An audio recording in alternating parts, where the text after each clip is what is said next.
Picture this, a thriving city, bustling with traders, artisans, and farmers, its streets alive with the hum of civilization. Then, almost overnight, the rains stop.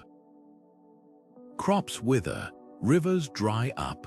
Within generations, what was once a beacon of human achievement becomes a ghost town, swallowed by sand. This isn't science fiction, it's the real story of our past. Time and again, ancient civilizations faced the unimaginable, climates that shifted beneath their feet, rewriting the map of human history in ways no one could predict. From the collapse of the Akkadian Empire to the mysterious downfall of the Maya, these weren't just random tragedies, they were chapters in a larger saga where the earth itself held the pen. What if I told you that the rise and fall of empires, the migrations of entire peoples, and even the birth of new cultures were often driven not by wars or leaders, but by something far more powerful, the climate? Think about that for a moment. While kings plotted and armies clashed, the real game changer was something invisible, a shift in temperature, a drought that lasted decades, or a monsoon that never came. These weren't just background details, they were the silent forces that decided who thrived and who vanished. And here's the chilling part, it's happened more times than we can count. From the Sahara's transformation from grassland to desert to the Little Ice Age that reshaped Europe, climate has always been the unseen hand guiding humanity's story. But this isn't just a tale of doom and collapse. It's also a story of resilience, of adaptation, of humanity's relentless ability to reinvent itself against the odds. When the world changed, some communities found ingenious ways to survive, building canals, altering diets, or even packing up and starting anew. Their struggles and triumphs hold lessons for us today as we face our own era of climate uncertainty. So let's journey back together to a time when the Earth's moods dictated the fate of civilizations. We'll uncover the clues left behind in tree rings, lake sediments, and ancient ruins, and piece together how climate didn't just shape our past, but might just hold the key to our future. Ready to see history in a whole new light? Let's begin. To truly grasp how climate reshaped human history, we need to step into the shoes of the scientists who pieced together Earth's ancient weather patterns. Imagine holding a cylinder of ice drilled from deep within Greenland's glaciers, each layer a frozen time capsule, trapping air bubbles from thousands of years ago. These ice cores tell stories we can't find in any history book. By analyzing the chemistry of those bubbles, researchers can measure past temperatures, greenhouse gas levels, even evidence of distant volcanic eruptions that blotted out the sun. It's like reading Earth's personal diary, page by page, but ice cores are just one piece of the puzzle. Take tree rings. Those concentric circles aren't just markers of age. A narrow ring might signal a year of drought, while a thick one reveals abundant rain. Scientists have used ancient timbers from Maya temples to reconstruct rainfall patterns, showing how prolonged dry spells coincided with their civilization's decline. Then there's lake sediment, layer upon layer of mud that preserves pollen, charcoal from wildfires, even the shells of tiny organisms. Together, these natural archives reveal a planet that's never been static. Some of the most dramatic shifts came from forces far beyond human control. Picture Earth's orbit slowly wobbling over millennia, subtly changing how sunlight strikes the planet. These orbital cycles, first proposed by a Serbian scientist named Milutin Milankovic, triggered ice ages by altering seasonal temperatures just enough to let glaciers grow or retreat. But sometimes change wasn't gradual. Around 12,800 years ago, a sudden plunge in temperatures, now called the Younger Dryas event, turned parts of Europe and North America icy within decades. Was it a comet impact, a collapse of ocean currents? The debate continues, but one thing's clear: when the climate flipped, societies had to adapt or collapse. Volcanoes played their part too. A massive eruption in Iceland around the year 536 spewed ash so high it dimmed the sun for years, triggering crop failures as far away as China. Even the mighty Roman Empire felt the sting, with historians describing a mystery cloud that brought famine and unrest. Meanwhile, the sun itself isn't constant periods of low solar activity, like the Maunder minimum in the 17th century, deepened winters and shortened growing seasons.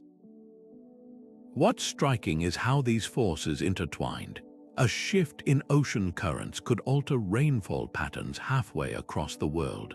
A volcanic winter might accelerate glacier growth, which in turn reflected more sunlight, cooling the planet further.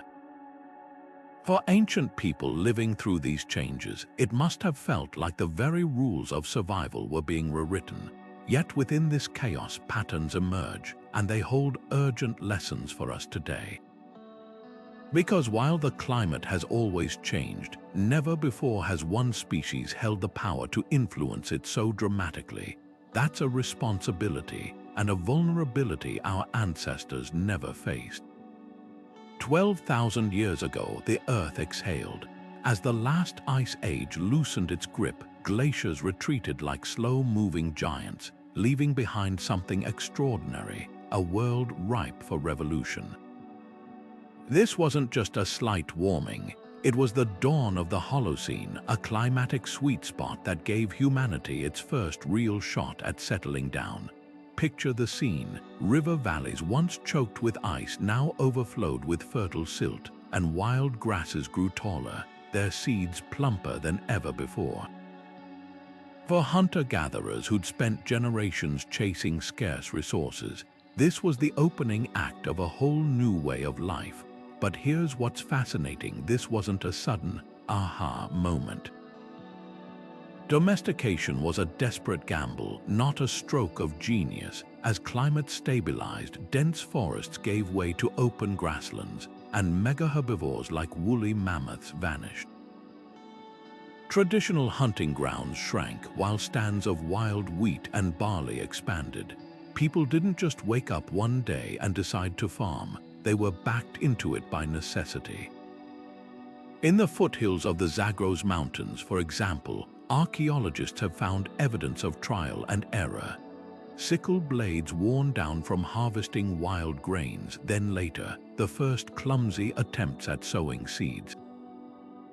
It was messy, exhausting work, and at first it didn't even pay off. Early farmers were shorter, sicker, and more malnourished than their foraging ancestors. So why stick with it? Because the climate had quietly reshuffled the deck. The old rules of survival no longer applied. The real game changer was predictability. Rivers like the Tigris, Euphrates, and Nile began flooding with clockwork regularity, depositing fresh nutrients across their floodplains.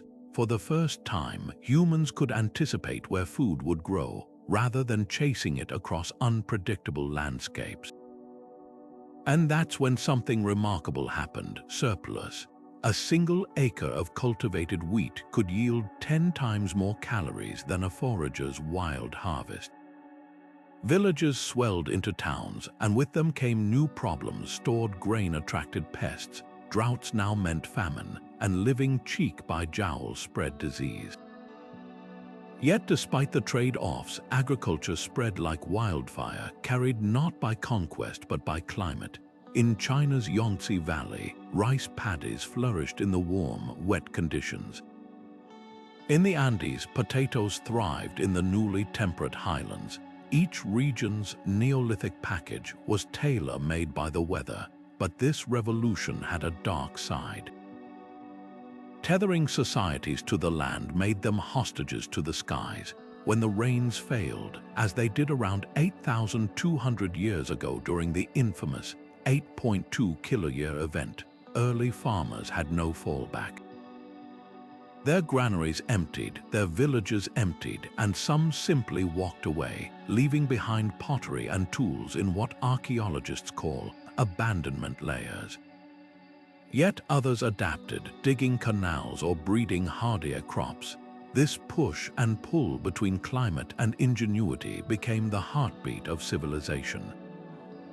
The lesson: agriculture wasn't humanity's triumph over nature, it was a fragile pact with it, one that shaped every empire, migration, and crisis since.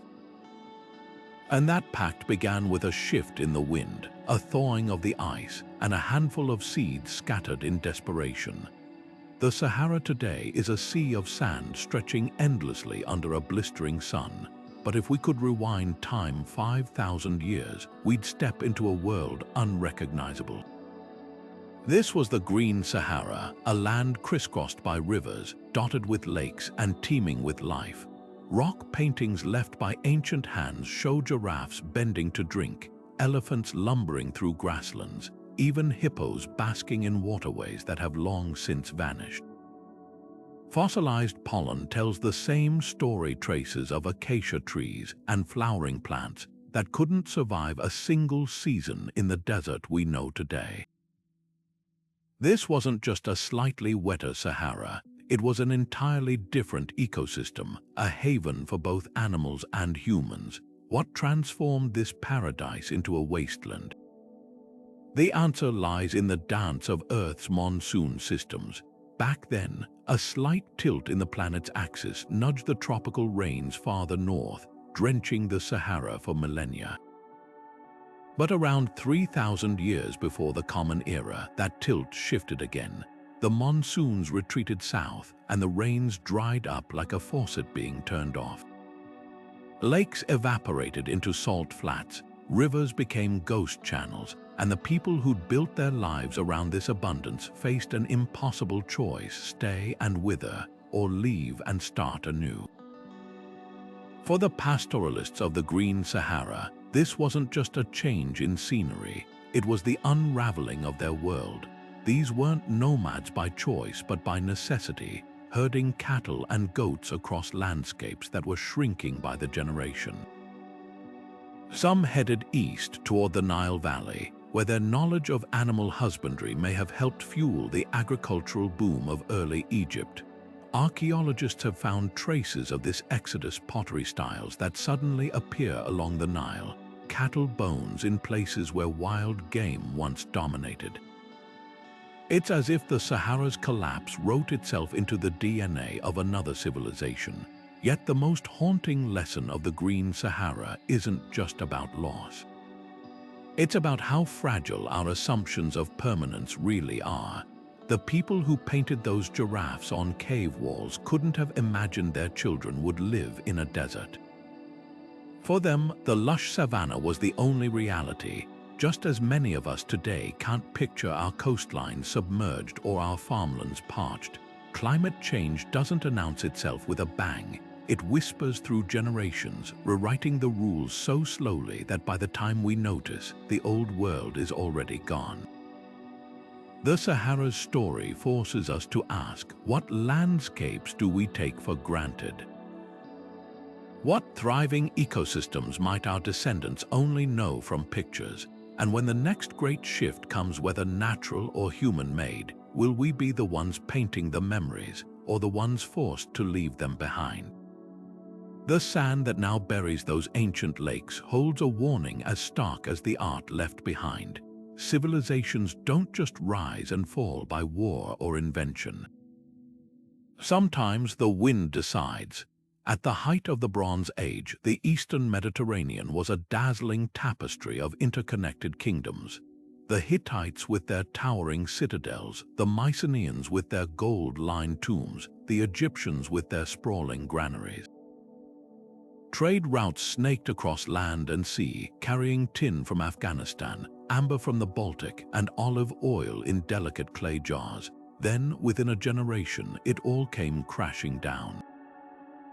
Palaces burned, cities emptied, The art of writing itself disappeared in some places, leaving behind a silence so profound that later archaeologists would call it history's first dark age. For centuries, scholars blamed raiders, the mysterious sea peoples mentioned in Egyptian inscriptions, but modern science reveals a deeper, quieter culprit. The sky itself stopped cooperating. Dendrochronologists, scientists who study tree rings, have found chilling evidence in ancient timbers. Around 1200 BC, oak trees across Anatolia and Greece show rings so narrow they're barely visible, marking years of punishing drought. Sediment cores from lakes tell the same story, layers of dust where there should be pollen, proof that rains failed not just for a season but for decades. Imagine the domino effect. Wheat and barley withered in the fields, stores of grain ran low, then empty. Hunger gnawed at the foundations of society. When people are starving, they don't care about treaties or tax collectors. They move or they revolt. This wasn't just one kingdom's crisis. The Hittite Empire, a superpower built on grain from Anatolia's plains, suddenly couldn't feed its army.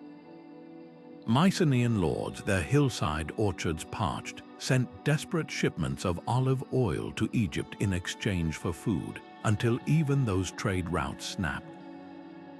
And the sea peoples, they may not have been invaders at all, but refugees, entire communities fleeing drought-stricken homelands, their boats packed with families rather than warriors. Egyptian scribes recorded their arrival with fear, but scratch beneath the surface of those carvings, and you'll find a plea carved into a temple wall. They came from the sea, their hearts desperate, their bodies hungry. What's haunting about the Bronze Age collapse isn't just the scale of the fall, but how quickly knowledge evaporated.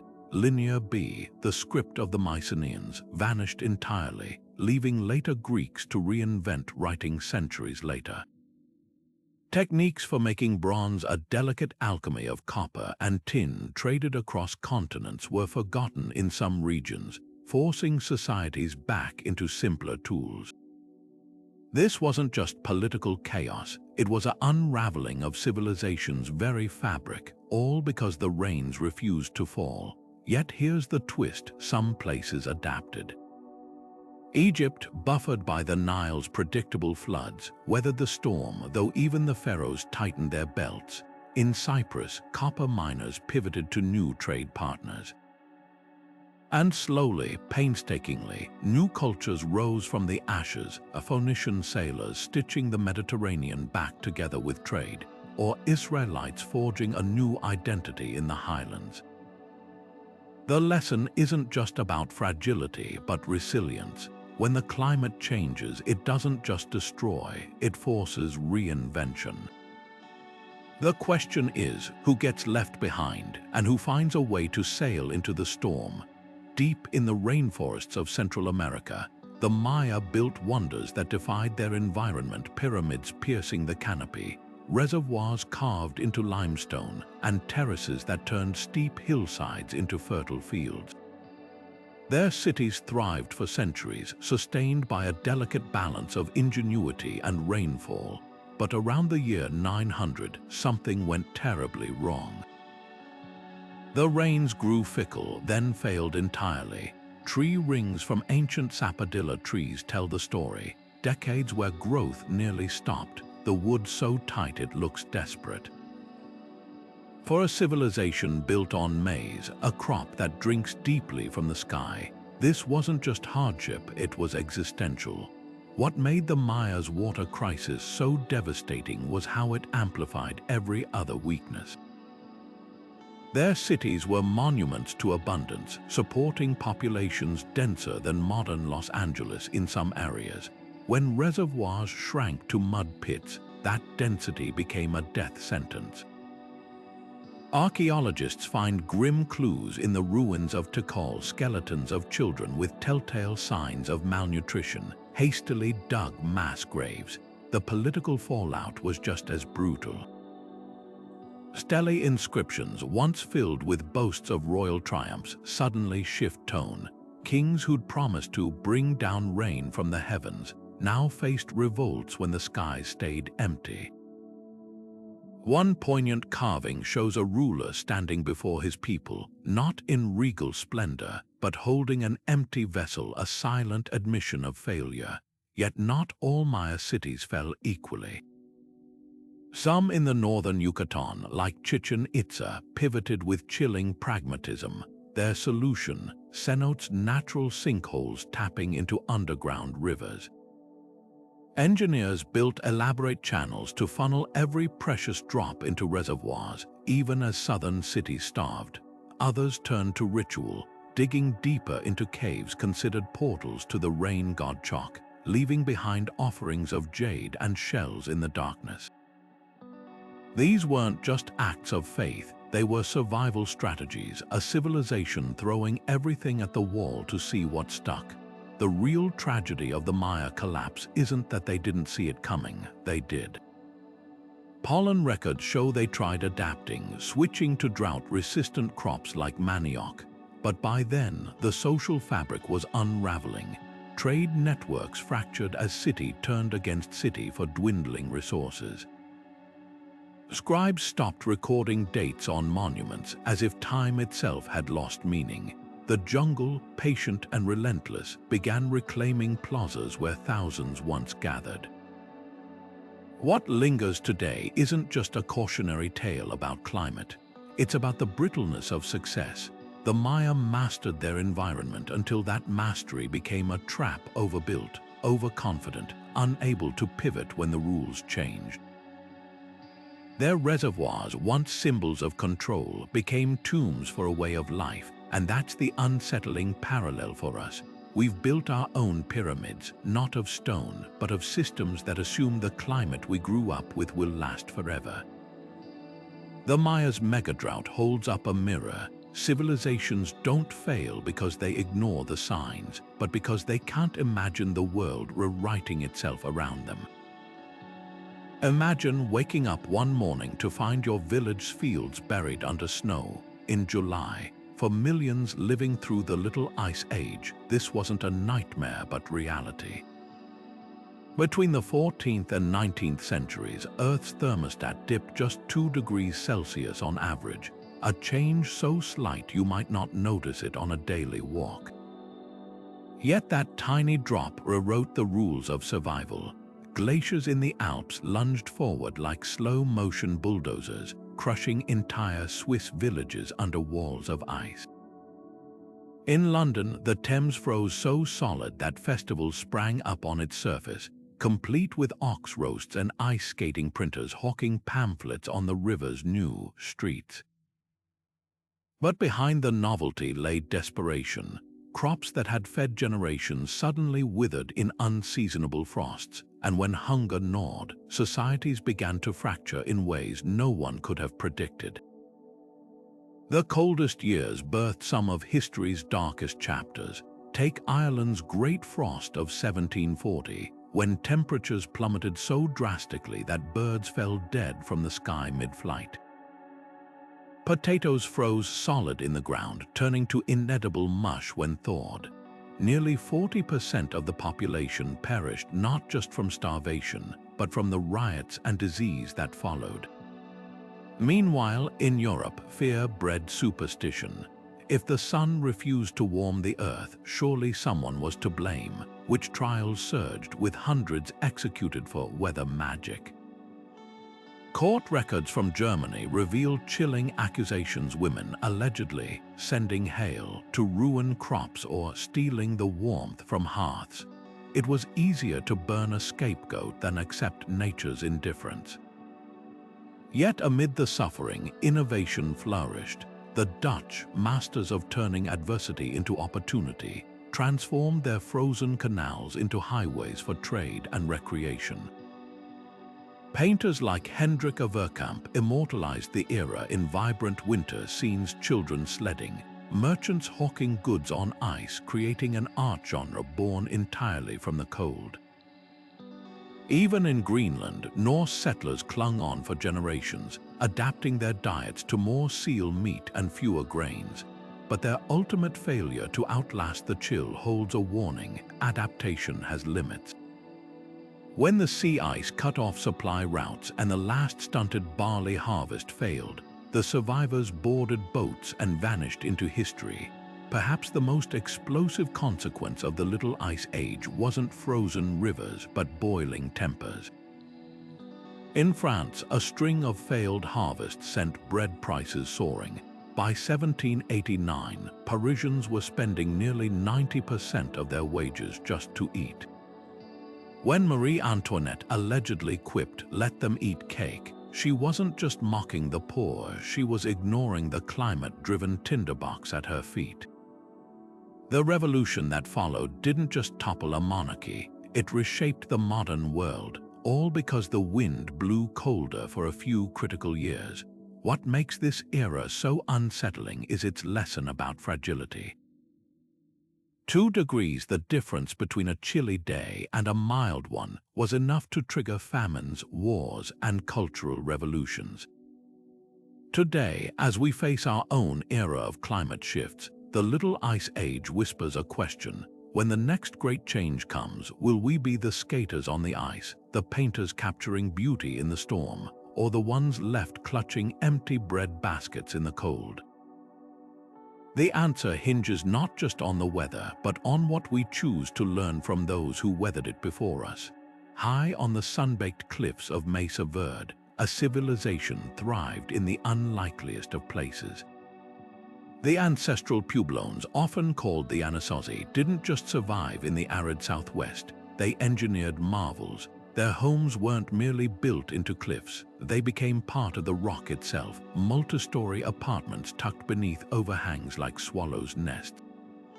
In summer, the stone kept interiors cool. In winter, trapped heat from fires warmed the walls. This wasn't just architecture, it was climate control carved into the earth. But around the year 1300, something eerie happened. The cliff dwellings emptied, pottery lay unfinished, cooking fires burned out, never to be relit.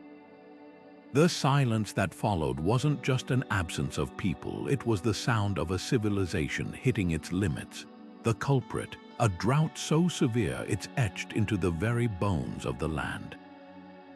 Tree rings from ancient ponderosa pines tell the story. 23 years of unrelenting dryness, a period now called the Great Drought. Juniper beams used in construction show frantic repairs during lean years, evidence of people patching roofs with whatever wood they could scavenge. But the crisis wasn't just about missing rain. The Anasazi had pushed their environment to the brink. To build those towering settlements, they'd stripped hillsides of trees, leaving soil to wash away in rare downpours. Their cornfields, terraced with care, slowly sapped the land's nutrients. When the rains failed, the margin for error vanished. Yet what's fascinating isn't just the collapse, it's the reinvention. Some groups headed east to the Rio Grande, where their descendants, the Pueblo peoples, still live today. Others may have joined the Hopi mesas, carrying stories and skills across generations. Modern Pueblo oral traditions speak of migrations guided by spiritual leaders, a search not just for water, but for balance. You can see the legacy in Taos Pueblo's adobe towers, their thick walls mimicking the insulating power of cliff rock, or in the drought-resistant strains of corn still cultivated with ancient wisdom. The Anasazi's story isn't one of defeat, but of brutal lessons written in dust. They mastered their world until that mastery became a cage trapped by dwindling resources, unable to sustain the very systems that had once made them flourish. Today, as the Southwest faces its own megadrought, their ruins stand as silent teachers. The cliff dwellings weren't just shelters, they were experiments in survival, some successful, others cautionary. And perhaps that's their enduring gift, not just the mystery of their disappearance, but the reminder that even the most ingenious adaptations are temporary. Civilizations don't fail when they stop trying. They fail when the world changes faster than their ability to reimagine it. Among the greatest puzzles of the ancient world lies the Indus Valley civilization, a society so meticulously planned it would put modern cities to shame. Picture streets laid out in perfect grids, with advanced drainage systems that funneled wastewater away from homes, innovations Europe wouldn't see for another 4,000 years. Their cities like Mohenjo-Daro and Harappa thrived without palaces or grand temples, suggesting a society governed by cooperation rather than kings. Yet around 1900 BC, the lights began to flicker out, not with conquest or fire, but with something far quieter. The monsoons stopped showing up. Scientists drilling sediment cores from the Arabian Sea have uncovered startling evidence. Layers of sediment rich in glacial debris reveal a stark truth: the rivers feeding the Indus, once reliable as clockwork, began to wither. The Gaga Hakra, now a ghost riverbed snaking through the Thar Desert, was likely their lifeblood. When its waters retreated, farmlands turned to dust and trade networks frayed. Unlike Egypt's Nile, which flooded predictably, or Mesopotamia's Tigris and Euphrates, tamed by irrigation, the Harappans faced a cruel irony. Their brilliance in urban planning couldn't compensate for a sky that refused to rain. What's haunting is how they responded, or rather, how they didn't. With no central ruler to command mass labor for canals or granaries, adaptation fell to individual communities. Some archaeologists believe they fragmented into smaller villages, their knowledge diffusing into later cultures. Pottery styles found in distant Gujarat hint at a gradual dispersal, a slow unraveling rather than a dramatic collapse. The Indus script, etched on tiny seals, remains undeciphered, locking away their final chapters. Were there warnings carved into those symbols, prayers for rain? We may never know, yet their legacy lingers in unexpected places. The stepwells of later Indian civilizations, designed to harvest every precious drop of groundwater, may owe their ingenuity to Harappan water management. Even today, farmers in Pakistan's Sindh province use planting techniques that mirror ancient Indus practices. Their story isn't just one of loss, it's a testament to how knowledge outlasts empires. The Indus Valley's quiet demise forces an uncomfortable question. What happens when a civilization's greatest strength becomes its vulnerability? The Harappans built for precision, not unpredictability. In a world where climate shifts are rewriting the rules once more, their ruins whisper a warning. Sometimes the most advanced societies aren't undone by what they lack, but by what they never thought to plan for. The Norse who settled Greenland were masters of resilience at first. Arriving around 985, they found a land far greener than its name suggests, with sheltered fjords perfect for grazing sheep and cattle. These weren't just hardy explorers, they were entrepreneurs, tapping into a lucrative trade network by hunting walruses for their ivory, a commodity as prized as gold in medieval Europe. For centuries, their outposts like Toppled thrived, complete with stone churches and butter churns, a slice of Scandinavia transplanted to the Arctic's edge. But their success hid a fatal flaw. They'd brought their old world with them, and when Greenland's climate turned against them, they couldn't or wouldn't let it go. As the Little Ice Age tightened its grip, the signs were impossible to ignore. Sea ice, once a seasonal nuisance, now choked the fjords for years at a time, blocking ships carrying vital supplies from Norway. Pastures that once fed herds of cattle shrank under advancing permafrost, forcing farmers to slaughter livestock prematurely. Analysis of bones from Norse trash heaps tells a grim story. The height of their cattle dwindled over generations, stunted by malnutrition. Yet even as hunger loomed, the Greenlanders doubled down on what they knew. They kept importing expensive church bells and stained glass while their grain stores emptied. They wore woolen tunics in a land where Inuit neighbors thrived in sealskin parkas. The bitter irony, survival techniques were all around them. The Thule Inuit, who migrated into Greenland around the same time the Norse arrived, adapted with breathtaking ingenuity.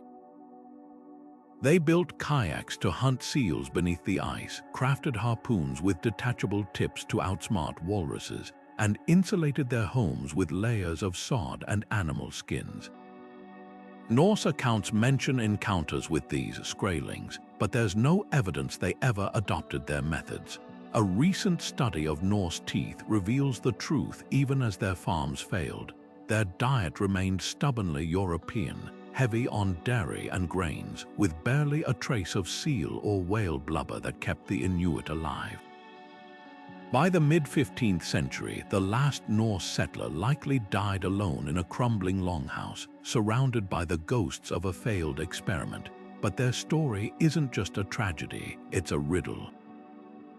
Why cling to dying traditions when survival demanded change? Some historians blame social hierarchy. Elites may have feared losing status if they abandoned farming for hunting.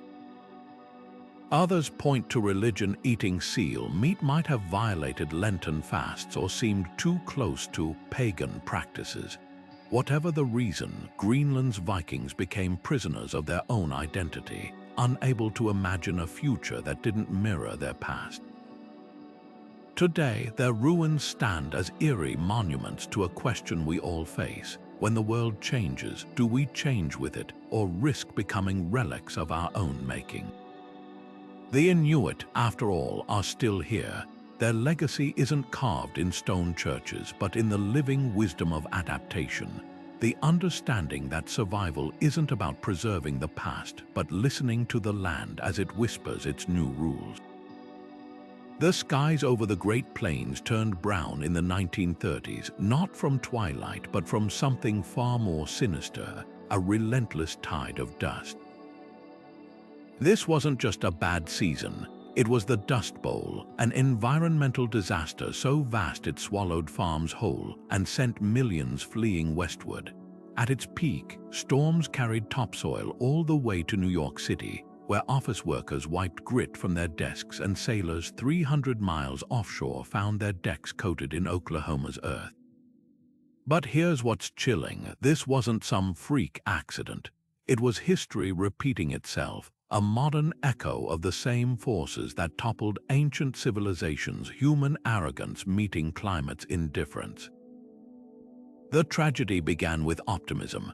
After World War I, soaring wheat prices and government incentives convinced farmers to rip up the native prairie grasses that had anchored the soil for millennia. Tractors gouged the land deeper than ever before, and when rains were plentiful, the yields seemed miraculous, but the plains' ecology had a fragile balance. Those deep-rooted grasses weren't just decoration, they were a living net holding moisture and soil in place. Without them, the earth became a tinderbox waiting for a spark. Then the droughts came, not the occasional dry spell, but a years-long withering that baked the soil into powder. Winds that once whispered through grass now lifted entire fields into the air, creating black blizzards so dense they blotted out the sun at noon. What followed was a migration etched into America's DNA. The Akis and Akis loading jalopies with everything they owned, heading for California's promised land. Photographers like Dorothea Lange captured faces hollowed by hunger, children squinting against the dust with rags tied over their mouths. These weren't just economic refugees, they were climate refugees, no different than the Hittites fleeing drought or the Maya abandoning their cities. The Dust Bowl reshaped America's demographics culture. Even its music, Woody Guthrie's guitar carried the sound of displacement, his lyrics a stark warning. So long, it's been good to know ya. Yet amid the despair, something remarkable happened: adaptation. The New Deal didn't just hand out relief checks, it taught farmers to listen to the land again. Soil conservationists like Hugh Hammond Bennett championed terracing, crop rotation, and planting windbreaks techniques that would have felt familiar to the ancestral Puebloans or the Harapans. The government even paid farmers to leave fields fallow, a radical idea in an era obsessed with productivity. Slowly, the bleeding stopped, grass returned. The dust settled. The Dust Bowl's lesson isn't just about the past, it's a mirror held up to our present. Today's industrial agriculture still gambles with the soil, draining aquifers and relying on chemical fixes that ancient farmers never imagined. Climate change looms larger than any 1930s drought, but the Dust Bowl also offers hope, proof that when societies face their mistakes head-on, they can rewrite the script. The difference this time, we don't have the luxury of learning slowly. The next great drought won't wait for us to plant windbreaks or pass new deals. It's coming, and the choice is stark. Repeat the cycles of collapse or finally heed the whispers of the dust. 4,200 years ago, the Akkadian Empire ruled Mesopotamia with an iron grip, history's original superpower. Stretching from the Persian Gulf to the Mediterranean, it was a realm of monumental ziggurats, vast grain stores, and a bureaucracy so advanced its cuneiform tablets tracked everything from sheep counts to celestial omens. Then, almost overnight, the empire unraveled, not by invasion or revolt, but by something far more relentless, the wind itself. Deep within ice cores drilled from Turkish glaciers, scientists have uncovered a chilling secret layers of dust so thick they blot out centuries. These weren't passing storms, they marked a drought that gripped the region for 300 years. At its peak, rainfall dropped by nearly half. The Euphrates and Tigris, those lifeblood rivers, shrank to trickles. And in the empire's heartland, where wheat once grew taller than a man, the earth cracked like pottery in a kiln. Clay tablets from the period tell the story in stark phrases. The fields yield no harvest, the canals carry no water, flour is no longer made. These weren't just bureaucratic reports, they were the death rattles of a civilization. What followed was a desperate scramble for survival. Villages emptied as starving farmers trudged toward cities like and Nippur, their arms clutching empty sacks. But the cities had no answers. Grain silos meant to feed thousands stood barren. Prices skyrocketed. A single goat could cost a month's wages. Social order crumbled under the weight of hunger. Archaeologists find evidence of riots, smashed statues, burned palaces and mass graves where skeletons clutch their stomachs in eternal agony. The Akkadian Empire didn't just decline, it shattered like a clay tablet hurled to the ground. Yet from this chaos emerged something unexpected: reinvention. As central authority collapsed, smaller city-states rose in its wake. Places like Isin and Lhasa became oases of order, their rulers learning hard lessons from Akkad's fall. They diversified crops, dug deeper wells, and stored grain like never before. The very drought that toppled an empire became a crucible for innovation, proof that collapse isn't always an ending, but sometimes a brutal rebirth. The eerie parallel to our modern world is impossible to ignore. Today, as Syria's farmlands wither and the American Southwest's reservoirs dwindle, we're witnessing the same patterns unfold: climate stress, mass migration, societal strain. The dust storms that buried Akkad's fields didn't just erase an empire, they wrote a warning in cuneiform across millennia. When the rains fail, it's never just about the weather. It's about who adapts, who fractures, and who, against all odds, finds a way to plant seeds in the dust.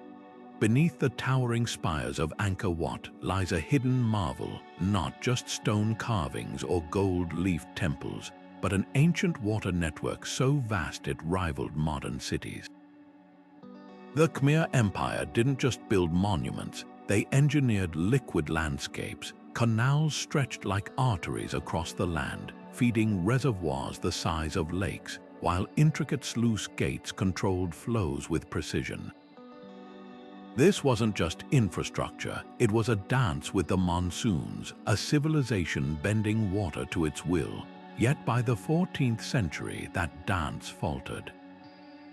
The skies withheld their rains, the canals choked with silt, and the empire that once commanded water found itself parched. sediment cores drilled from anchors, abandoned barrays, those massive reservoirs tell a silent tragedy. Layers of mud reveal decades when monsoon rains grew sparse, while pollen samples show something even more telling. The forests vanished. The Khmer had cut down trees to expand rice paddies and build their cities, unaware they were severing a lifeline. Trees, it turns out, are monsoon magnets. Their leaves release moisture that fuels rain clouds. As deforestation spread, the rains grew erratic, then scarce. The very reservoirs meant to buffer against drought became stagnant pits, their bottoms littered with the debris of a system pushed past its limits. But the Khmer weren't passive victims. Faced with drying lands, they didn't just cling to Angkor's glory. Kings moved the capital downstream to Phnom Penh, where the Mekong's waters still flowed. Farmers shifted from rice to drought-hardy crops like legumes, adapting their diets to the new reality. Even their religion pivoted. The state's obsession with Hindu water rituals gave way to Theravada Buddhism's emphasis on inner resilience. This wasn't collapse, it was metamorphosis. The haunting lesson of Angkor isn't that they failed, but how long they succeeded against the odds. For centuries, their hydraulic genius masked ecological cracks until it couldn't. Today, as California's aquifers sink and India's wells run dry, their story feels uncomfortably familiar. We've built our own barrages, dams that silt up, crops that guzzle water, cities that sprawl where rivers once ran. The Khmer remind us that no engineering, no matter how brilliant, can outlast nature's limits, but they also offer hope. Civilizations don't have to vanish. Sometimes they just need to learn when to let go of the past and flow toward a new equilibrium. The choice isn't between control or surrender. It's about knowing which battles with the climate are worth fighting. At the height of Rome's power, the Mediterranean world basked in what scientists now call the Roman warm period, a climatic sweet spot stretching from 200 years before the Common Era to 400 after. This wasn't just a few mild winters, it was a planetary shift that rewrote the rules of agriculture. Olive groves crept north into regions that had never known them, while vineyards flourished in Britain, a land the Romans once dismissed as too cold for civilized tastes. Ships laden with Egyptian grain crisscrossed the sea, their hulls packed with enough wheat to feed 1 million mouths in the capital alone. For centuries, this stable warmth acted like invisible scaffolding, holding up an empire built on harvests and trade routes. But climate, as Rome would learn, is never a one-sided bargain. Those same balmy temperatures that ripened grapes in Gaul also transformed marshes across Italy into breeding grounds for malaria-carrying mosquitoes. The Pontine marshes near Rome, once a distant nuisance, became a death trap. Aristocrats built villas on hillsides to escape the bad air, while the poor suffered in the lowlands. Then came the Antonine Plague around 165, a scourge thought to be smallpox that raced along Rome's sprawling trade networks. Corpses piled so high in cities that carts couldn't clear them fast enough. By some estimates, 5 million perished, a tenth of the empire's people.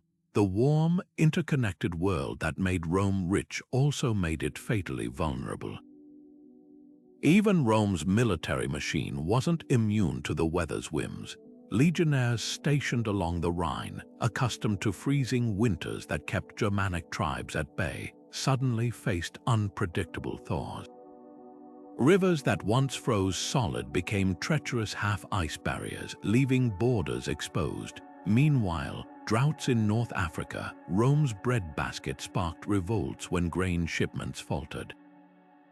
The very climate that had nurtured the empire now seemed to turn against it, like a garden overgrown with weeds. Yet the lesson here isn't just about fragility. Rome's engineers fought back with aqueducts that defied droughts and granaries that stockpiled years of harvests. Their adaptability bought the empire centuries more than raw luck alone could have given. But in the end, even the mightiest civilization is just a guest at nature's table. When the Roman warm period faded into the cooler, chaotic climate of the 5th century, it took with it the predictable seasons Rome's systems relied upon. The empire didn't fall because it ignored the climate. It fell because its success was built on a climate that no longer existed. Today, as we face our own era of shifting norms, Rome's story whispers a warning. Prosperity built on stable weather is prosperity built on sand. The real test isn't whether we can thrive when conditions are perfect, but whether we're ready for the day perfection ends. 20,000 years ago, the world looked nothing like the maps we know today. Where the frigid Bering Strait now separates Russia and Alaska, there stretched a vast grassy plain nearly 1,000 miles wide, a land so expansive they called it Beringia. This wasn't just a narrow footpath, it was an entire lost continent, teeming with woolly mammoths, steppe bison, and saber-toothed cats. And somewhere in that icy wilderness, small bands of humans followed the game trails into a world untouched by our species. What's astonishing isn't just that they crossed, it's how they thrived in a land where winter darkness lasted months and temperatures plunged to -60. These weren't aimless wanderers but skilled survivalists, stitching shelters from mammoth hides, fueling fires with bone grease that burned slower than wood. Archaeologists have found their campsites littered with microblades, tiny, razor-sharp stone tools perfect for butchering frozen meat. But the real secret to their success lay beneath their feet, Beringia's grasslands. Unlike the barren tundra farther north, this was a fertile steppe, its soil packed with enough nutrients to sustain herds that could feed generations. Then, around 15,000 years ago, the rules changed again. As the Ice Age waned, glaciers began retreating like slow-moving curtains, revealing corridors between towering walls of ice. One of these passages, the ice-free corridor along the eastern Rockies, became a funnel into the continents below. But here's the twist. Recent discoveries suggest some may have skipped the land entirely, paddling skin boats along the Pacific coast. Shell middens in British Columbia dating back 14,000 years hold clues, discarded tools and hearths nestled in islands that were once coastal refuges. Whether by land or sea, the peopling of the Americas was no single migration but a series of pulses, each wave adapting to a world in flux. The final act came around 11,000 years ago, when rising seas swallowed Beringia whole. The land bridge didn't just vanish, it drowned so completely that today, its former valleys lie 300 feet underwater. This wasn't a slow goodbye but a geological blink, cutting off the Americas from Eurasia for millennia. The consequences were staggering. Isolated from old-world plagues and technologies, indigenous cultures developed in ways Europe couldn't imagine. Potatoes domesticated in the Andes, corn engineered from a scrappy grass in Mexico, cities like Cahokia rising without a single wheel or draft animal. Yet Beringia's legacy lingers in unexpected places. Inuit oral traditions speak of a time when their ancestors could walk to distant lands. Stories echoed in DNA studies showing Native American roots in ancient Siberian populations. Even the land bridge's ghost shapes our world today. Melting Arctic ice has rekindled dreams of a Bering Strait tunnel, a modern echo of that Ice Age highway. The bridge may be gone, but its lesson endures. Geography isn't fate. It's a temporary stage, forever being rebuilt by the climate's restless hands. And the next time the world reshapes itself, will we be the ones crossing into the unknown or watching from the shore as the waters rise? The streets of Chang'an, capital of the Tang dynasty, pulsed with a vitality unmatched anywhere in the world. Silk merchants from Persia haggled alongside Tibetan horse traders, while poets like Lai Bai scribbled verses in wine shops, their words immortalizing an era of boundless creativity. But beneath this glittering surface lay an unsung architect of Tang prosperity, the very air itself. For 2 centuries, the dynasty rode a wave of climatic good fortune known as the medieval warm period, where gentle monsoons and long-growing seasons turned the Yangtze and Yellow River valleys into engines of abundance. Farmers harvested rice crops so plentiful that granaries overflowed, allowing taxes to be paid in grain rather than coin. This wasn't just economic luck, it was the foundation of an empire's golden age. Rice, the lifeblood of Tang China, became a symbol of this climate dividend. Unlike wheat, which tolerates dry spells, rice thrives in consistent warmth and predictable rains, exactly what the medieval warm period delivered. Irrigation systems expanded like spiderwebs across the countryside, channeling water to terraced paddies that climbed hillsides in emerald steppes. A single acre could feed a family with enough surplus to supply bustling cities where noodles sizzled in oil and tea culture blossomed. The government, recognizing this bounty, built the Grand Canal, a watery highway linking the fertile south to the political north.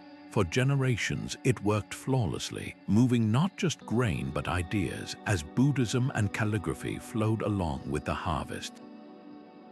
Yet the Tang's brilliance masked a vulnerability. Their entire system, art, bureaucracy, even the emperor's mandate of heaven, rested on a delicate ecological balance. When the climate began to shift in the 9th century, the cracks appeared slowly at first. Monsoon rains grew erratic, skipping villages that had relied on them for centuries. Tree rings from the Tibetan plateau tell the story, narrow bands marking years when growth stalled, coinciding with records of locust swarms and failed harvests. In 834, a calamity struck. The Grand Canal froze solid for the first time in memory, stranding grain barges in ice. The emperor ordered laborers to hack a path with pickaxes, but the message was clear: the weather rules even for the Son of Heaven. What followed was a spiral of desperation. Peasant uprisings erupted as tax collectors demanded grain from barren fields. The Huang Kao rebellion, led by a failed civil servant turned warlord, saw rebel armies sacking cities and burning rice stores. By the time the dust settled, Chang'an's libraries lay in ashes, and the dynasty's once unshakable legitimacy had evaporated like morning mist. The irony is cruel but instructive. The Tang didn't fall because they ignored the climate. They fell because their golden age had made them forget it could change. Modern climate reconstructions reveal a haunting parallel. Pollen samples from lake sediments show how Tang-era forests were cleared to expand rice paddies, altering local rainfall patterns. Their engineering marvels, from canals to terraces, assumed the rains would always come. Sound familiar today as California's almond orchards suck aquifers dry or monsoon shifts threaten India's breadbasket. The Tang story whispers across the centuries. Prosperity built on stable weather is a castle on sand. The real test of greatness isn't how high a civilization climbs in fair conditions, but whether it remembers to watch the clouds. In 1784, the Nile did something unprecedented. It barely rose at all. For the farmers of Ottoman Egypt, this wasn't just bad luck, it was existential. The annual flood, which had nourished fields since the time of the pharaohs, arrived as a pathetic trickle, leaving the soil cracked and barren. By winter, the granaries of Cairo stood empty, and the price of bread soared beyond reach. Desperate crowds poured into the streets, chanting for food and justice. But the crisis wasn't just local, it was planetary. The same weak monsoon starving the Nile had roots in a climate anomaly thousands of miles away over the Indian Ocean. This was no ordinary drought. It was a preview of how interconnected our world had become and how fragile empires could be when the skies turned against them. The Ottoman governor, desperate to quell the unrest, ordered grain shipments from Syria and Anatolia. but the roads were choked with starving refugees and bandits prowled the trade routes. In Alexandria, French merchants watched the chaos with calculating eyes. They'd long coveted Egypt's strategic position, and now, with the Ottomans distracted by famine, Napoleon saw his chance. His invasion fleet landed in 1798 under the guise of liberating Egypt from mismanagement, but the real opportunity came from the withered wheat fields. Hungry villagers with no loyalty to distant Istanbul proved easy recruits for French promises of bread. The Nile's failure hadn't just weakened Egypt, it had cracked open the door for conquest. What makes this moment so chilling is how familiar it feels.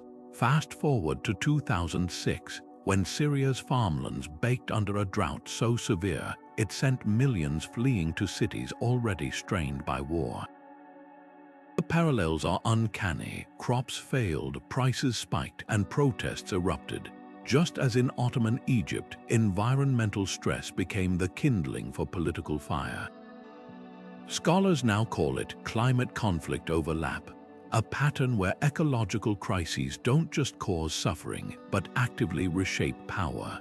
The Ottomans learned too late that hunger is a more dangerous enemy than any army.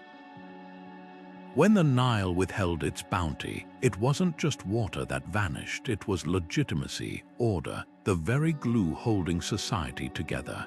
Yet the lesson here isn't just about vulnerability.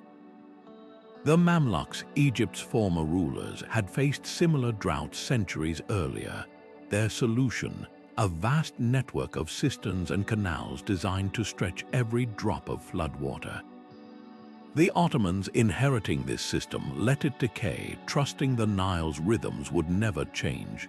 That arrogance cost them an empire. Today, as reservoirs drain and aquifers sink, the past whispers a warning. Civilizations don't collapse because the climate shifts. They collapse when they stop listening to it. The Nile's silence in 1784 wasn't just a crisis, it was a question. And how we answer it will define more than just our harvests, but our future. The great city of Cahokia once pulsed with life, where the Missouri and Mississippi rivers meet, a sprawling metropolis of 20,000 people at its peak, rivaling London in size during the 11th century. Its skyline wasn't defined by stone towers but by earthen mounds, some rising 100 feet high, their slopes carefully engineered to align with celestial events. The grandest Monk's Mound covered more ground than Egypt's Great Pyramid. But this wasn't just architectural ambition, it was a civilization's dialogue with its environment. The Mississippians didn't just build on the land, they shaped it, layer by sacred layer, until the earth itself became their temple. What's haunting about Cahokia's story isn't its scale, but its sudden silence. By the mid-1400s, the plazas that once teemed with traders playing the ancient game of chunky stood empty. The mounds, stripped of their thatched temples, became islands in a sea of weeds. For centuries, scholars puzzled over why a society so advanced would vanish without conquest or obvious catastrophe. Now, the answer lies buried in unlikely places like the shells of clams. Paleoclimatologists studying annual growth rings in freshwater mussel shells from Cahokia's rivers have uncovered a grim pattern.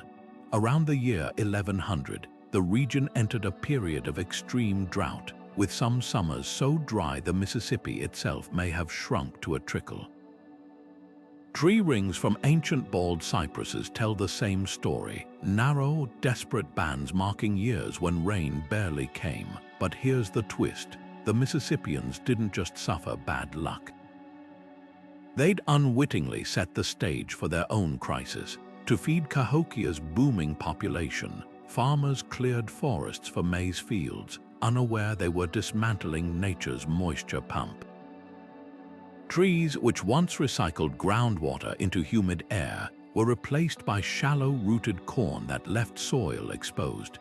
As temperatures rose and rains faltered, topsoil turned to dust, blowing away in winds that carried the lifeblood of their civilization into the Gulf of Mexico. Archaeologists find evidence of frantic adaptation, deeper wells dug, new crops like squash introduced, but the tipping point had passed. The very mounds that symbolized their power became monuments to a lesson written in dirt. No society, no matter how ingenious, is exempt from nature's accounting. Yet Cahokia's legacy isn't just one of collapse. Descendant nations like the Chickasaw and Choctaw carried forward Mississippian traditions, from ceremonial pipe designs to the stories etched in shell engravings. Today, as modern farmers grapple with depleted soils and erratic rains, those earthen mounds stand as more than relics. They're a challenge. How do we build civilizations that don't just dominate the land but listen to it? Cahokia's silence holds the answer if we're willing to hear it. The sun-drenched vineyards of medieval England would seem impossible today, rows of grapevines stretching across landscapes now better suited to wheat and barley. Yet between 900 and 1300, Europe basked in the medieval warm period, a climatic anomaly that pushed temperatures 2 degrees higher than average. That slight shift rewrote agricultural maps, allowing winemaking to flourish as far north as York and Norwich, where monks carefully recorded their surprisingly robust harvests in illuminated manuscripts. Across the Channel, French vintners watched with envy as English wines, once a laughingstock, began winning favor at royal banquets. This wasn't just a golden age for viticulture, it was proof of how fragile our notions of ideal growing regions really are. Meanwhile, Norse explorers rode the warming tides to lands previously locked in ice.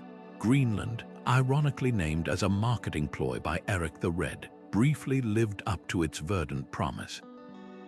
Settlers established dairy farms where glaciers now stand, their barns housing cattle that grazed on pastures long since vanished under permafrost. Even more astonishing, Viking longships reached Newfoundland's foggy shores around the year 1000, establishing a fleeting outpost at Elant's Ox Meadows.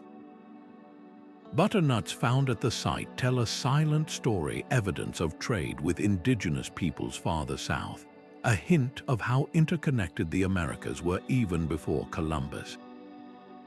Yet the warmth was capricious, gifting prosperity to some while withholding it from others. While Europe celebrated longer growing seasons, African droughts parched the Sahel, collapsing the Ghana Empire's gold trade as desertification swallowed its cities. In the American Southwest, ancestral pueblones faced decades of failing rains, abandoning cliff dwellings like Mesa Verde as their carefully engineered water systems ran dry. The Maya lowlands, already reeling from earlier droughts, saw their remaining city-states wither like unwatered plants. This patchwork of fortune and famine holds a mirror to our modern climate crisis. Today, as Canadian farmers experiment with crops once confined to Iowa, and Mediterranean olive groves succumb to relentless heat, we're reminded climate change doesn't play fair. The medieval warm period gifted Europe with wine and exploration, but its legacy was written in dust and displacement elsewhere. The Vikings' Greenland colonies, after all, starved when the cold returned, their bones found centuries later beside empty butter churns and rusted swords. Prosperity built on shifting weather is like building on sand. It works until the tide changes, and as the glaciers continue their retreat, revealing long-lost Viking tools and drowned coastlines, we're left to wonder who the winners and losers will be this time. The year was 2200 before the Common Era, and the world was drying up. From the Nile's floodplains to the Indus Valley, a thirst settled over the earth so profound it left its mark in tree rings, lake beds, and even the bones of the dead. This wasn't just a bad season, it was the 4.2 kiloyear event, a climatic catastrophe that rewrote the rules of civilization. In Egypt, where the pharaohs had ruled unchallenged for centuries, the Nile's life-giving floods faltered. Tomb inscriptions from the era shift suddenly from boasts of abundance to desperate pleas. One official carved into his chapel wall, "The land is in chaos, the river is empty, and hunger walks among us." The old kingdom, builder of pyramids, crumbled into warring factions. Its granaries as hollow as its gods seemed silent. Over in Mesopotamia, the Akkadian Empire faced a crueler irony. Their cuneiform tablets, some of history's first written records, meticulously tracked grain stores and rainfall. They saw the crisis coming, but knowledge wasn't enough. As the Tigris and Euphrates shrank, so did the empire's grip. Cities that had buzzed with traders became ghost towns, their mud-brick walls crumbling under dust storms so fierce they left layers of sediment across the region. Archaeologists find evidence of a last, desperate act. Akkadian engineers dug canals deeper, trying to coax water from dying rivers, but the earth had other plans. Soil samples reveal a chilling detail: salt. With less freshwater to flush it out, irrigation systems turned fields into barren crusts, poisoning the land they'd once nourished. Yet amid the collapse, pockets of resilience emerged. In the Levant, semi-nomadic pastoralists did what city dwellers couldn't. They moved, herding sheep and goats across arid landscapes. They followed rains the cities never saw. Their pottery, found in scattered campsites, tells a story of adaptation. Lighter, easier to carry, designed for lives spent chasing green pastures. Meanwhile, in the Indus Valley, the Harappans pivoted from wheat to drought-hardy millet, their cities shrinking but not vanishing entirely. What makes this event so pivotal isn't just the scale of suffering, but the power vacuum it created. As Egypt splintered, new dynasties rose in Thebes. In Mesopotamia, the Akkadians' fall cleared the way for Babylon's ascent. Even the Sahara, still wet enough to support grasslands, saw an influx of climate refugees, their rock art depicting cattle and rivers where only dunes remain today. The 4.2-kiloyear event wasn't just a disaster. It was a reset button, proving that when the climate shifts, it doesn't just erase, it rearranges. Today, as scientists drill ice cores and analyze ancient pollen, they're uncovering eerie parallels. The same ocean current shifts that may have triggered Akkad's collapse are now wobbling again. The difference this time, we're not just victims of the climate, we're the architects. The ruins of 2200 BC whisper a question. When the next great drought comes, will we be the ones clinging to broken systems, or the ones smart enough to move with the rain? Imagine a world where the seasons themselves seem to turn against humanity. In the early 1300s, Europe shuddered under the weight of relentless rains and unseasonable cold, the first whispers of the Little Ice Age. Fields that had once yielded abundant harvests now lay waterlogged, their crops rotting in the mud. Then came the rats, not ordinary vermin, but legions of black rats thriving in the damp chill, their flea-ridden bodies carrying a microscopic killer, Yersinia pestis. This wasn't just bad weather meeting bad luck.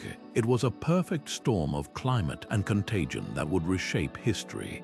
The connection between those sodden years and the Black Death's rampage isn't speculative. Scientists drilling into alpine glaciers have found layers of ice from the 1340s, laced with sulfates, evidence of countless decaying corpses burning on pyres. But the real smoking gun lies in tree rings. Oaks across Europe show stunted growth during this period, their narrow bands coinciding with accounts of the Great Famine.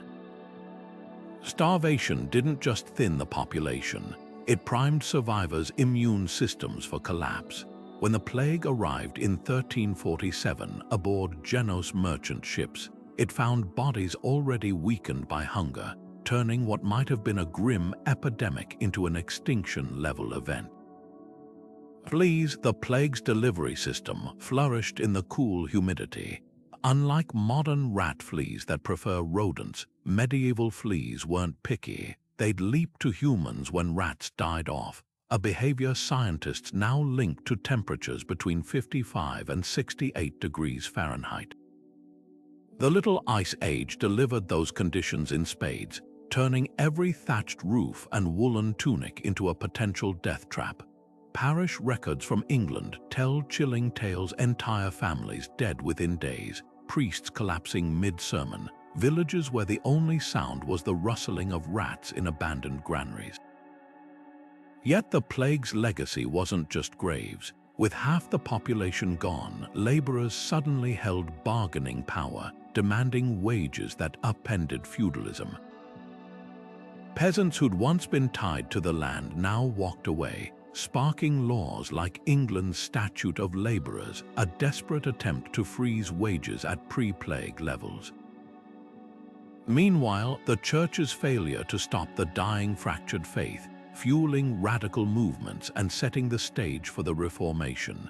Even art transformed, as dance macabre murals reminded viewers that death came for kings and beggars alike. The eerie parallel to our era isn't just about pandemics, but about how climate quietly stacks the deck. Today, as warming expands the range of mosquitoes carrying dengue and Zika, or as thawing permafrost releases ancient pathogens, the Black Death offers a grim lesson: disease doesn't strike in a vacuum. It rides the coattails of failing harvests, shifting ecosystems, and societies pushed to the brink. The 14th century reminds us that when the climate changes, it doesn't just rearrange landscapes, it rewrites the rules of survival, leaving us to grapple with consequences no one could foresee. The vast Pacific Ocean stretches across a third of our planet, its waves hiding secrets of the most audacious migration in human history. While medieval Europe built cathedrals and China perfected gunpowder, Polynesian voyagers were mastering something far more elusive: the language of the sea itself. Between 1000 and 1300, these master navigators settled islands scattered over 10 million square miles, from Hawaii's volcanic peaks to New Zealand's misty fjords. Their double-hulled canoes, lashed together with coconut fiber and powered by sails woven from pandanus leaves, became time capsules of ingenuity. But their success wasn't just about skill, it was written in the winds. This era, now called the medieval climate anomaly, gifted the Pacific with calmer seas and predictable trade winds. Scientists studying ancient coral reefs have found evidence of warmer ocean temperatures, creating a maritime highway of favorable currents. Polynesian navigators, reading stars like road signs and interpreting swells the way hunters track animal trails, rode these climatic gifts to untouched shores. The settlement of Rapa Nui, Easter Island, stands as a testament to their daring. Nearly 2,000 miles from the nearest inhabited land, its discovery was no accident. Oral traditions speak of Hatu Mata, a chief who followed the migratory path of the Sooty, turned to an island so remote even the waves seemed unfamiliar. Yet climate, the same force that enabled their expansion, soon turned capricious. As the medieval warm period faded, so did the ecological balance of these fragile islands. On Rapa Nui, pollen samples tell a chilling story. The island's iconic palm forests, once dense enough to build the massive moai statues, vanished within centuries.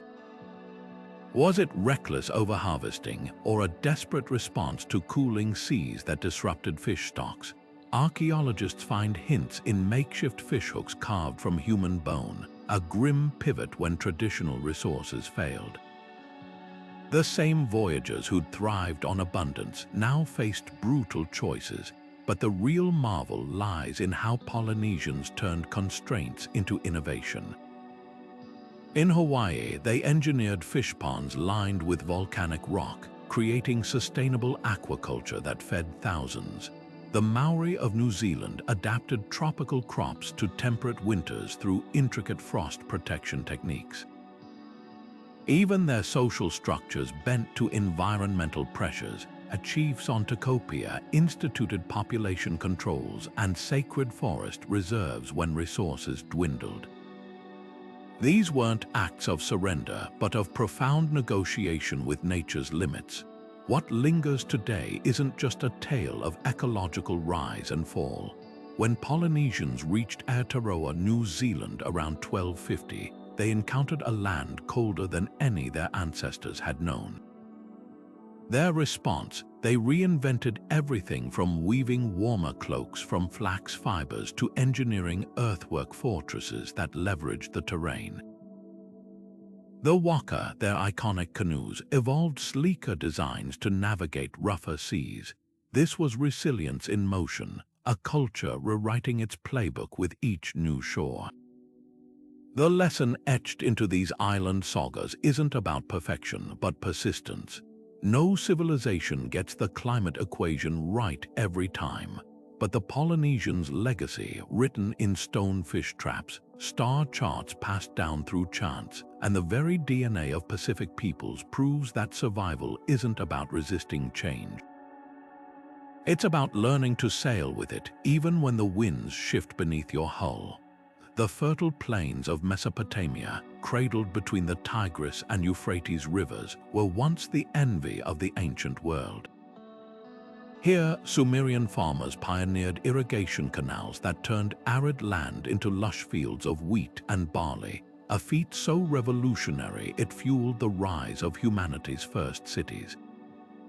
But beneath the surface, a silent killer was at work. Every time water evaporated under the relentless sun, it left behind tiny crystals of salt, like invisible poison seeping into the earth. By 2000 BC, the consequences were unavoidable. Cuneiform tablets from the city of Lagash lament a haunting sight. The earth turned white. Their scribes wrote as if the soil itself had been cursed. This wasn't just a bad harvest, it was a slow unraveling. Wheat, the backbone of Sumerian diets and trade, began to fail. Its delicate roots couldn't tolerate the accumulating salt, forcing farmers to switch to hardier barley, which yielded half the calories. Imagine the desperation. Generations of agricultural wisdom rendered useless as fields that once fed thousands now produced brittle stalks and shriveled grains. Even barley eventually succumbed. Archaeologists studying ancient soil samples have found salt concentrations so high they'd stunt modern crops. The Sumerians didn't just lose crops, they lost their place at the pinnacle of civilization. City-states like and Uruk, once bustling with merchants and scholars, saw their influence wane as hunger gnawed at their foundations. What's chilling is how familiar their mistakes feel today. Modern Iraq's farmlands still battle salinization, with satellite images showing vast stretches of earth gleaming white under the sun, just as they did 4,000 years ago. But the Sumerians' real failure wasn't ignorance, it was rigidity. They doubled down on their canal systems, digging deeper and wider, unaware they were accelerating the crisis. Their priests interpreted the white earth as divine wrath, offering sacrifices instead of solutions. Yet in their downfall lies an unexpected twist. Some Sumerian communities, pushed to the edge, began experimenting with crop rotation and fallow periods, early flickers of sustainable practices we now recognize as essential. The lesson here isn't just about salt. It's about how civilizations often engineer their own demise by refusing to adapt. The Sumerians built a world that depended on consistency, canals that demanded constant maintenance, crops that needed predictable conditions. When the climate shifted and the rivers grew erratic, their systems became traps. Today, as rising temperatures threaten bread baskets from Punjab to California, their story echoes like a warning across millennia. The Earth doesn't care about our monuments or our myths. It only asks one question: will we listen when it speaks? 5.3 million years ago, the Mediterranean was a desert, a scorching basin of salt flats stretching between Europe and Africa. its deepest crevices plunging miles below sea level. Then, in a geological blink, the Atlantic Ocean punched through. Picture a wall of water 3 times taller than the Empire State Building crashing through the Strait of Gibraltar, roaring across the dry basin with the force of 1,000 Amazon rivers. This was the Zanclean Flood, a cataclysm so immense it refilled the entire Mediterranean in as little as 2 years. The evidence lies hidden in the seafloor itself.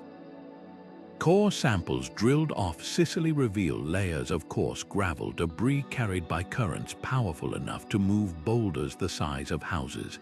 Above it, a sudden transition to deep sea mud marks the moment the basin drowned. But the flood's true impact rippled far beyond the Mediterranean shores. As salt water swallowed the desert, it vaporized into the atmosphere, seeding storms that drenched Europe and North Africa. Fossilized pollen tells the story. Oak and pine forests sprouted where dust once ruled, while savannas greened the Sahara. The planet's weather patterns, thrown off balance by the new inland sea, never fully reset. What's terrifying isn't just the scale of destruction, it's the speed. Geological time usually moves at a crawl, mountains rising and eroding over epochs. The Zanclean Flood rewrote the rules, proving Earth systems can lurch between states like a flicked switch. Similar megafloods have scarred the planet before. The Black Sea's inundation 7,600 years ago may have inspired Noah's Ark legends. In North America, glacial Lake Missoula burst its ice dam repeatedly, carving the channeled scablands with flows 10 times greater than all modern rivers combined. Yet these events aren't just ancient history. As Greenland's ice sheet melts today, scientists watch for potential collapse scenarios where sudden freshwater pulses could disrupt ocean currents. The Mediterranean's rebirth whispers a warning. Climate shifts aren't always gradual. Sometimes the levee breaks, the land drowns, and when the floodwaters recede, the world left behind is forever unfamiliar. The Zanclean Flood didn't just refill a sea. It reminds us that Earth holds cards we haven't seen yet, and when it deals them, civilizations adapt or vanish. The question is, will we recognize the next deluge before it's too late? Modern cities glow like constellations on satellite images, their skyscrapers and highways forming patterns the ancients could never have imagined. Yet beneath the concrete and steel, we're replaying the same dangerous game that toppled civilizations before us, assuming the climate we inherited is the climate we'll keep. The parallels are impossible to ignore.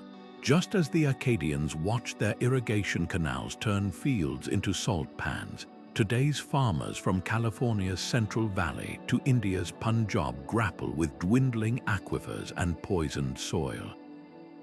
The difference: our crisis isn't written in cuneiform tablets, but in real-time data streams tracking carbon concentrations and vanishing ice sheets. Consider the Maya's fate.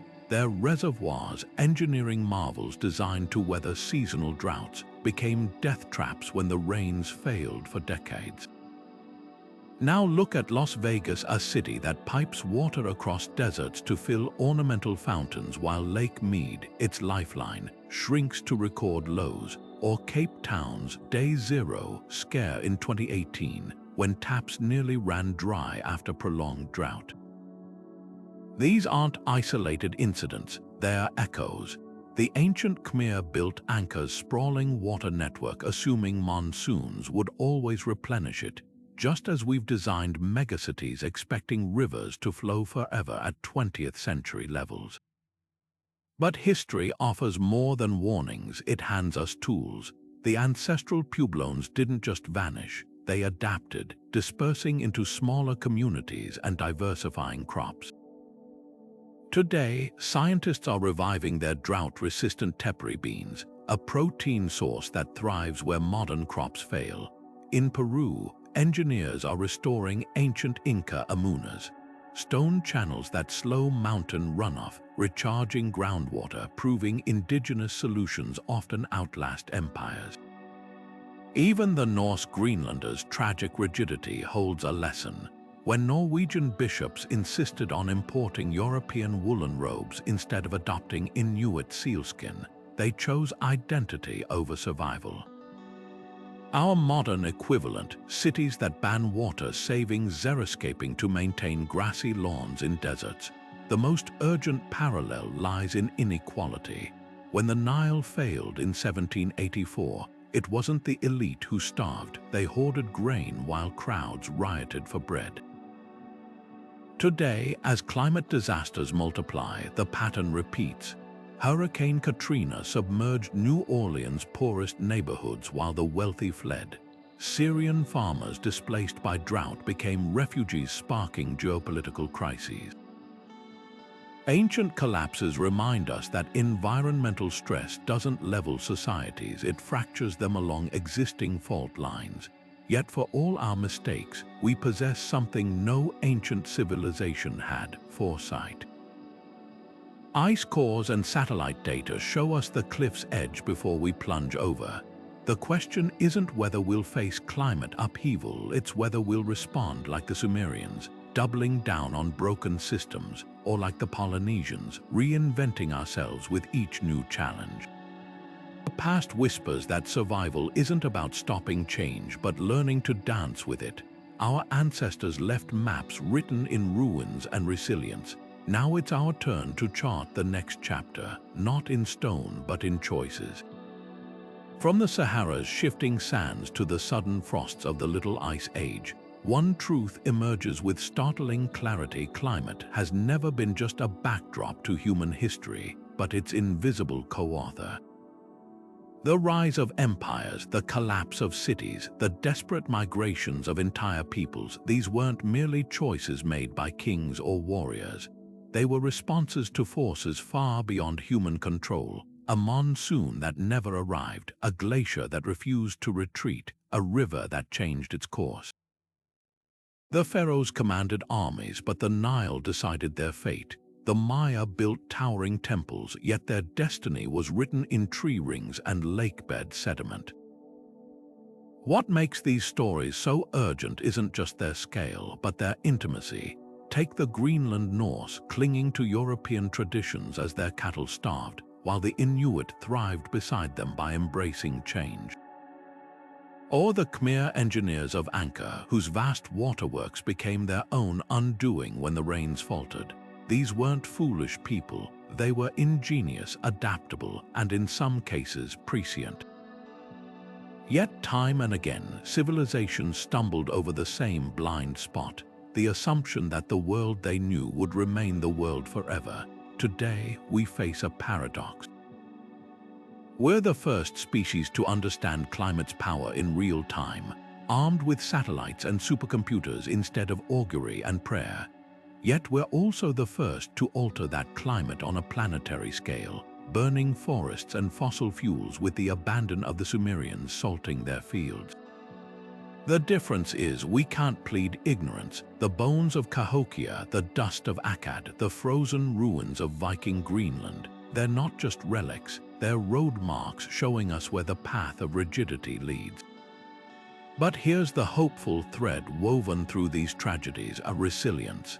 The Polynesians didn't just survive, they reinvented, adapting canoes and crops to each new island. The Puebloans migrated, carrying knowledge forward even as their cliff dwellings emptied. Even in collapse, seeds were planted, sometimes literal ones, like the drought-resistant tepary beans now being rediscovered in the Southwest. The lesson isn't that civilizations must fall, but that they must flow, like water around stone, finding new channels when old ones close. As we stand at our own crossroads, the past offers no easy answers, but something more valuable: perspective. The next great climate shift isn't coming, it's here. But unlike our ancestors, we hold a map of warnings and possibilities, etched in ice cores and ruins. Will we be the Greenlanders paralyzed by tradition, or the Polynesians daring to sail beyond the horizon? The choice is ours, and time, as ever, is the one tide that waits for no one.